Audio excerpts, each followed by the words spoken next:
ഇത്രത്തോളം ഹെൽത്തിയായ ഹൽവ വേറെ ഉണ്ടാവില്ല കേട്ടോ. റാഗിപ്പൊടിയും പിന്നെ വീട്ടിലുള്ള കുറച്ച് ചേരുവകളും കൊണ്ട് വെറും 1 മണിക്കൂറിൽ തയ്യാറാക്കിയെടുക്കാവുന്ന ഒരൊന്നൊന്നര ഹൽവയുടെ റെസിപ്പിയുമായിട്ടാണ് ഇന്ന് നമ്മൾ എത്തിയിട്ടുള്ളത്. എന്നാൽ ഒട്ടും താമസിപ്പിക്കാതെ തന്നെ നമുക്ക് ആ ഒരു ഹൽവയുടെ റെസിപ്പിയിലേക്ക് കിടക്കാം. അപ്പോൾ അതിനായിട്ട് ആദ്യം നമുക്ക് വേണ്ടത് 1/2 കപ്പ് റാഗിപ്പൊടിയാണ് കേട്ടോ. അത് നമുക്കൊരു ബൗളിലേക്ക് ഇട്ട് കൊടുത്ത് ഇതോടൊപ്പം തന്നെ 1 കപ്പ് വെള്ളവും കൂടി ഒഴിച്ച് നന്നായിട്ട് മിക്സ് ചെയ്ത് കുറഞ്ഞതൊരു അരമണിക്കൂർ മാറ്റി വയ്ക്കാം. അപ്പോൾ ഈ പറഞ്ഞ അരമണിക്കൂറിനുള്ളിൽ തന്നെ നമുക്കിതിലേക്ക് ചേർക്കാൻ ആവശ്യമായ മറ്റൊരു പ്രധാന ചേരുവയുണ്ട് കേട്ടോ. ഏത്തപ്പഴം. നല്ല പഴുത്ത ഏത്തപ്പഴമായിരിക്കണം.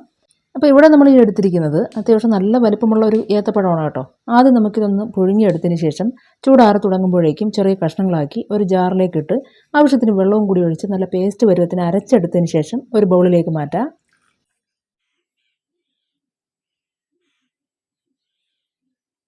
അങ്ങനെ ഈ ബനാന പേസ്റ്റ് ഇതുപോലെ ഒരു മിക്സിംഗ് ബൗളിലേക്ക് മാറ്റി കഴിഞ്ഞാൽ പിന്നെ ഇതിലേക്ക് നമുക്ക് നേരത്തെ മിക്സ് ചെയ്ത് മാറ്റി വെച്ച റാഗിപ്പൊടിയും വെള്ളമൊക്കെ ഉണ്ടല്ലോ, അതൊരിക്കൽ കൂടി നന്നായിട്ടൊന്ന് ഇളക്കി യോജിപ്പിച്ച് ഒരു അരിപ്പ ഉപയോഗിച്ച് ഇതിലേക്ക് അരിച്ചൊഴിക്കുക.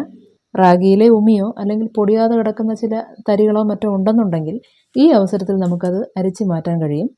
അപ്പോൾ ഈ കാണുന്ന പോലെ റാഗി വെള്ളമെല്ലാം നന്നായിട്ടൊന്ന് അരിച്ചൊഴിച്ച് കഴിഞ്ഞാൽ ഇനി ഒരിക്കൽ കൂടി ഈ പഴവും റാഗിയും മറ്റും അടങ്ങിയ ആ ഒരു വെള്ളമുണ്ടല്ലോ, അതെല്ലാം കൂടി നന്നായിട്ടൊന്ന് ഇളക്കി യോജിപ്പിച്ച് വയ്ക്കുക. ശേഷം നമുക്ക് ഹൽവ തയ്യാറാക്കാനായിട്ട് തുടങ്ങാം കേട്ടോ. അപ്പോൾ അതിനായിട്ട് നമുക്ക് ആദ്യം ഒരു അടിക്കട്ടിയുള്ള കഴിവതും നോൺ സ്റ്റിക്ക് പാനോ മറ്റോ തന്നെ ഉപയോഗിക്കുക. അതാകുമ്പോൾ അടുക്കി പിടിക്കാനുള്ള സാധ്യത കുറവായിരിക്കും. ഇവിടെ നമ്മളൊരു നോൺ സ്റ്റിക്ക് പാനാണ് എടുത്തിട്ടുള്ളത്. അതിലേക്ക് 1 ടേബിൾ സ്പൂൺ നെയ്യ് ഒഴിച്ചു കൊടുത്തിട്ട് നെയ്യ് ചൂടായി തുടങ്ങുമ്പോഴേക്കും 1 ടേബിൾ സ്പൂൺ കശുവണ്ടി ഇട്ട് നന്നായിട്ടൊന്ന് മൂപ്പിക്കുക.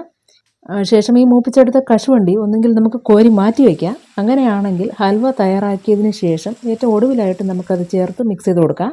ഇവിടെ നമ്മൾ കുറച്ചുകൂടി എളുപ്പമെന്ന നിലയ്ക്ക് ഇതിലേക്ക് തന്നെ നേരത്തെ മിക്സ് ചെയ്ത് മാറ്റി വെച്ച പഴവും റാഗിപ്പൊടിയും വെള്ളവും എല്ലാം ചേർന്ന് മിശ്രിതം ഒഴിച്ചു കൊടുത്തിട്ടുണ്ട്. ഒപ്പം തന്നെ 1/2 കപ്പ് വെള്ളവും കൂടി നമ്മളിതിലേക്ക് എക്സ്ട്രാ ചേർത്ത് കൊടുത്തിട്ടുണ്ട് കേട്ടോ. അപ്പോൾ അത്രയും ഒന്ന് ചെയ്ത് കഴിഞ്ഞാൽ പിന്നെ ഇത് ചെറിയ തോതിൽ കുറുകി തിളച്ച് വരുന്നത് വരെ തീ മീഡിയം ഫ്ലെയിമിൽ വെച്ച് തുടരെ ഒന്ന് ഇളക്കി കൊടുക്കണം കേട്ടോ. അങ്ങനെ ഏകദേശം ഒരു 3-4 മിനിറ്റിനുള്ളിൽ തന്നെ ഈ പറഞ്ഞ റാഗിയൊക്കെ അത്യാവശ്യം വെന്ത് ചെറിയ തോതിൽ കുറുകി തുടങ്ങിയിട്ടുണ്ട്. ഇനി ഈ അവസരത്തിൽ നമുക്കിതിലേക്ക് 1.25 കപ്പ് ശർക്കര നമ്മളിതിലേക്ക് ചേർത്ത് കൊടുക്കുന്നുണ്ട്. അത് ഒരു തവണയായിട്ടല്ല 2 തവണയായിട്ടാണ് ചേർത്ത് കൊടുക്കുന്നത്. ആദ്യം 1 കപ്പ് ശർക്കര ചേർത്ത് ഇളക്കിയിട്ട് മധുരം പോരാന്ന് തോന്നിയത് കൊണ്ട് മാത്രമാണ് പിന്നീട് നമ്മളിതിലേക്ക് 1/4 കപ്പ് ശർക്കരയും കൂടി ചേർത്ത് ഇളക്കുന്നത് കേട്ടോ. അങ്ങനെ നമ്മളിതിലേക്ക് ആകെ മൊത്തം 1.25 കപ്പ് ശർക്കര ചേർത്ത് കൊടുക്കുന്നുണ്ട്.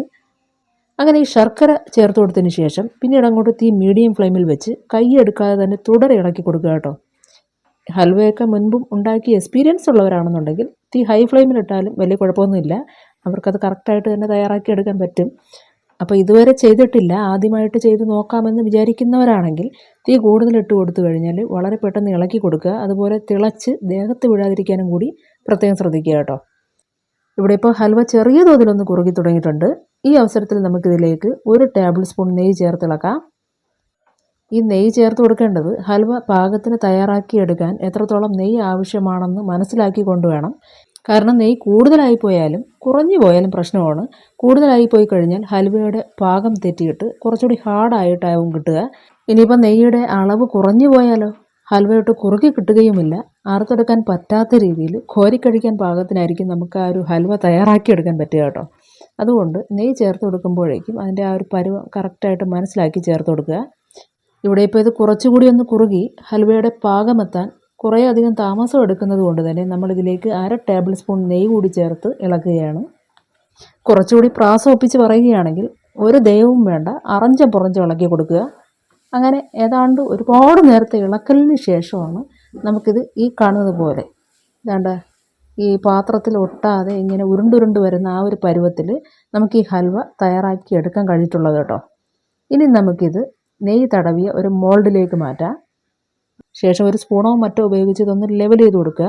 ഇങ്ങനെ ലെവൽ ചെയ്ത് കൊടുക്കുന്നതിന് മുൻപായിട്ട് സ്പൂണിൽ അല്പം നെയ്യ് തടവി കൊടുക്കണം, അല്ലെങ്കിൽ സ്പൂണിൽ ഒട്ടാനുള്ള സാധ്യതയുണ്ട് കേട്ടോ.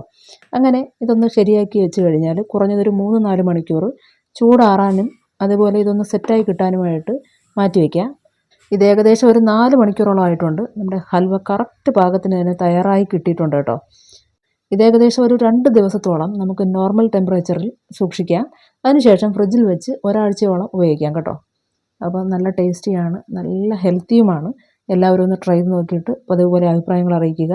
ഇന്നത്തെ വീഡിയോ നിങ്ങൾക്ക് ഇഷ്ടമായിട്ടുണ്ടെങ്കിൽ ലൈക്ക് ചെയ്തേക്കുക. നന്ദി, നമസ്കാരം.